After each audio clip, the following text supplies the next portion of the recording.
लातूरमधल्या आत्महत्या आरक्षणासाठी नव्हत्याच चौकशी दरम्यान लातूर पोलिसांचा धक्कादायक खुलासा आहे। आत्महत्येपूर्वी लिहिलेल्या चिठ्ठ्या बनावट असल्याचं निष्पन्न होत आहे। अहमदपूर, निलंगा आणि चाकूरमधल्या आत्महत्यांच्या या घटना समोर येत होत्या, पण आता मात्र या आत्महत्या विविध कारणामुळे झाल्या असल्याचं कळतंय। मराठा, बंजारा, महादेव कोळी या समाजाच्या आरक्षणाकरता आत्महत्या केल्याचं म्हटलं जात होतं, मात्र आत्महत्येपूर्वी लिहिलेल्या चिठ्ठ्या बनावट असल्याचं समोर आलंय। या तीनही प्रकरणात गुन्हा दाखल करण्यात आलेला आहे।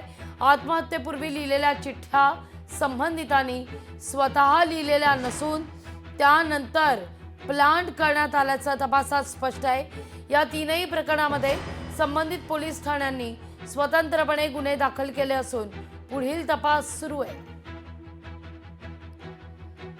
या ज्या सुसाईड नोट आहेत ते या मैतांनी लिहिलेल्या नसून ते जे संशयित आहेत त्या संशयितांनी त्या लिहिलेल्या आहेत आणि संशयितांनी त्या मयत हा व्यक्ती ॲक्सिडेंटल त्या ठिकाणी डेथ झाल्यानंतर त्याच्या मृत्यूचा त्या ठिकाणी फायदा घेऊन आपापल्या जातीला त्या ठिकाणी आरक्षण मिळावं किंवा आरक्षणासाठी शासनावर दबाव आणावा, त्याचबरोबर त्याला व त्याच्या कुटुंबियाला त्या ठिकाणी आर्थिक मोबदला मिळावा म्हणून शासनाची फसवणूक करण्यासाठी, शासन यंत्रणेवर दबाव आणण्यासाठी म्हणून अशा पद्धतीच्या या बनावट चिठ्ठ्या त्या ठिकाणी बनवून वापरण्यात आल्या होत्या।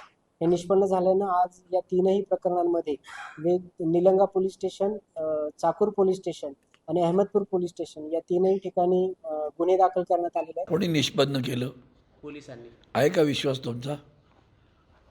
मराठा आरक्षणासाठी यापूर्वी सुद्धा अनेकांनी आत्महत्या केल्या। आता या चिठ्ठ्या सापडणं त्याची चौकशी व्हायला पाहिजे।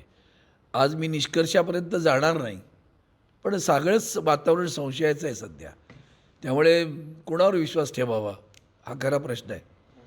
मध्यंतरी काही मराठा समाजाची मुलं आत्महत्या केल्याचे समोर आलं, त्याचा तपास काही झाला नाही आणि जेवढी नावं आली त्या संदर्भातले सर्वांना मदत देण्याचं धोरण सरकारने स्वीकारलं। आता ह्यामधल्या आत्महत्या त्या काय चौकशी करत असतील तर सरकारचं स्वागत आहे। ओबीसीवरचं प्रेम या निमित्तानं ते दिसत आहे। लोकशाही मराठी ऐका, पहा, जागरूक रहा।